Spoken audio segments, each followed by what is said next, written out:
Bonjour, assalamu alaikum wa rahmatullahi wa barakatuh. معكم الأستاذ حاج سفيان على منصة دروسكم بتعاون مع قناة 4Kids. Aujourd'hui, Inch'Allah, on va faire un cours de 5e année primaire. Donc, nous allons répondre à 4 questions que vous avez posées sur nos différentes plateformes. Commençons par la première question. Alors, pourquoi est-il important de visiter un musée ou un parc d'attractions en tant qu'élève de 5e année primaire? Deuxième question, qu'est-ce que les élèves de 5e année primaire peuvent apprendre lors de la visite d'un musée? Alors, question numéro 3, comment une visite dans un parc d'attractions peut-elle être éducative pour les élèves de 5e année primaire? Et avec la quatrième question, quels sont les types d'attractions que l'on peut trouver dans un parc d'attractions? Donc, comme vous voyez mes chers élèves, il y a ici 2 mots clés. Le premier mot, c'est musée. Le deuxième mot, c'est parc d'attractions. Un musée, comme vous savez tous, c'est al-Mathaf. Parc d'attractions, c'est Hadiqat al-Al'ab. Donc, en tant qu'enfant, vous savez que ces 2 éléments sont très importants pour vous comme enfant. Alors, on va commencer la première question. Ça, c'est la deuxième. Pourquoi est-il important de visiter un musée ou un parc d'attractions? C'est-à-dire, علاش من المهم أنه نزوروا المتحف ou bien حديقة الألعاب en tant qu'élève de 5e année, donc كتلميذ سنة 5 ابتدائي. Alors, la réponse.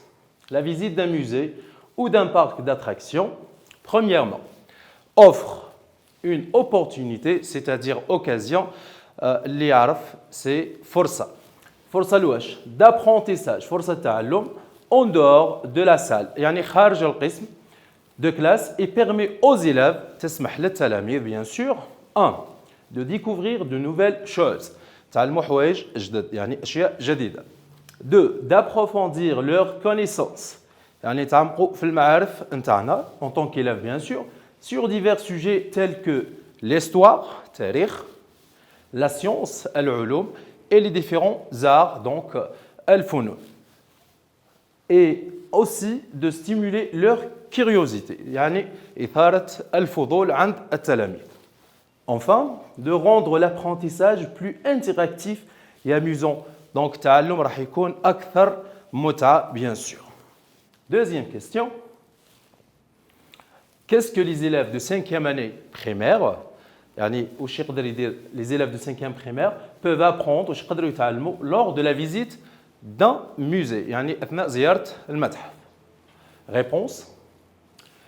En visite ou bien en visitant un musée كي نزوروا المتحف, les élèves de 5e année primaire peuvent apprendre sur différents sujets en fonction du type du musée. Donc je vais apprendre راح نتعلم حوايج bien sûr, mais selon le type du musée. Est-ce que c'est un musée de l'histoire, de sciences? Bien sûr. Par exemple, dans un musée d'histoire, Mathaf at-Tarikh, qu'est-ce que je vais apprendre en tant qu'élève? Alors, ils peuvent découvrir des artefacts anciens, objets fabriqués par l'homme, des costumes anciens, des costumes très anciens ou des expositions sur des événements historiques importants. On va apprendre en grosso modo l'histoire en général. 2. Dans un musée scientifique, c'est la science ici, il pourrait explorer des expériences.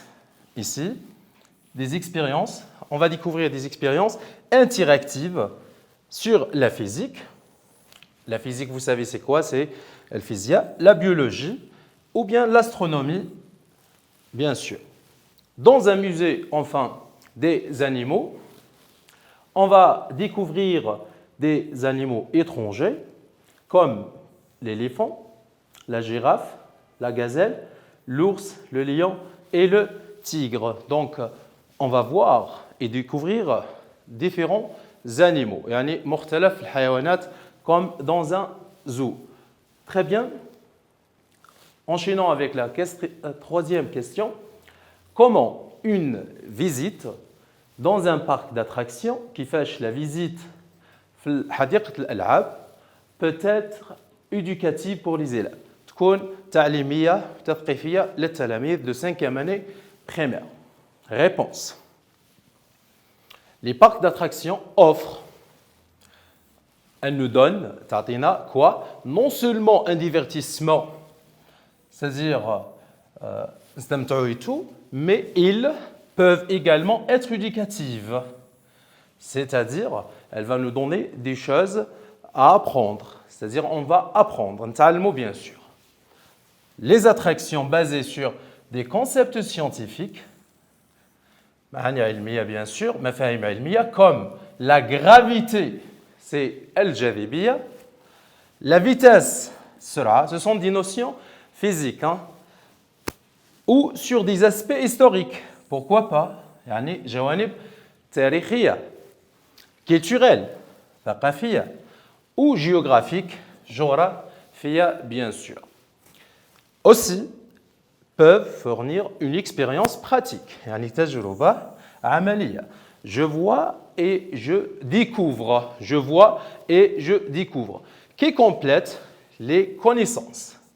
يعني تكمل المعارف تاعي bien sûr en tant qu'élève. Acquise en classe. اللي تعلمتها في القسم مع الأستاذ. Alors, de plus, notre argument, les parcs d'attraction, حدائق الألعاب, encourage la résolution de problèmes. Ça me donne, bien sûr, des solutions aux problèmes que je peux rencontrer. يعني تقدر تمد لي حلول لبعض المشاكل اللي نقدر تواجهني أنا كتلميذ. Alors, des réflexions. Je sais comment, ou bien j'apprends comment bien penser. يعني نتعلم نخمم bien sûr. La coordination, c'est تعاون, bien sûr, entre élèves, coordonner. Échange, تبادل, et partage, partager, نتشاركوا bien sûr. Et la socialisation, c'est vivre en société. Solidarité, vous savez, c'est التضامن بين الأولاد. Et l'entraide, اللي هي التعاون bien sûr. Donc, tout ça, ce sont des bénéfices de quoi? De cette visite au musée ou bien au parc d'attractions. Arrivons à la 4e et dernière question. Quels sont les types d'attractions que l'on peut trouver dans un parc d'attractions? Qu'est-ce que je peux trouver dans un parc d'attractions?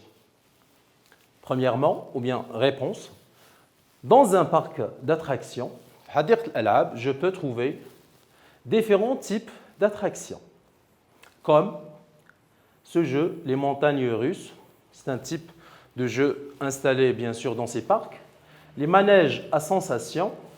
Regardez cette photo, elle présente les choses dont je parle.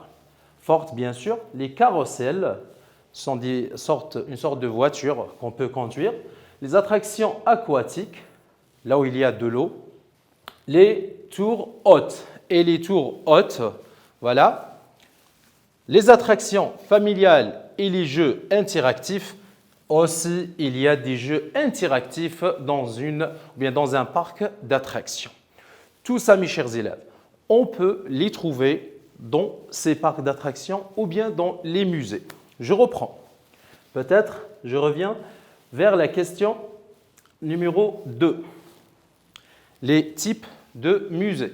Nous avons le musée historique ou bien d'histoire. Il présente des objets historiques. يعني المتحف التاريخي لو كان تزورو bien sûr en tant qu'élève, tu vas apprendre beaucoup de choses, surtout الحضارات القديمة, c'est-à-dire les anciennes civilisations. 2. Dans un musée scientifique, qu'est-ce que je vais trouver? Un musée scientifique, ça parle de la science. Je vais trouver tout ce qui est relationnel avec la science. Physique, c'est-à-dire le physique, la biologie, le biologia, ou bien les sciences, al-ulum, bien sûr, l'astronomie, ilm al-fada, bien sûr. Troisième type, dans un musée des animaux, on peut découvrir des animaux très anciens peut-être, comme des animaux qui sont exterminés, comme le mammouth. Donc, aussi, on peut découvrir des animaux vivants comme l'éléphant. Vous savez c'est quoi l'éléphant? La girafe, la gazelle. L'éléphant, c'est le fil. La girafe, zarafa. La gazelle, vous savez c'est quoi? C'est al-ghazala, bien sûr. L'ours, le lion, un lion, c'est très connu, al-asad. Le tigre, Al-Namir, bien sûr. Voilà, donc ce sont les types des musées en général. Je vous remercie mes chers élèves et on se retrouve dans un autre cours si Dieu le veut.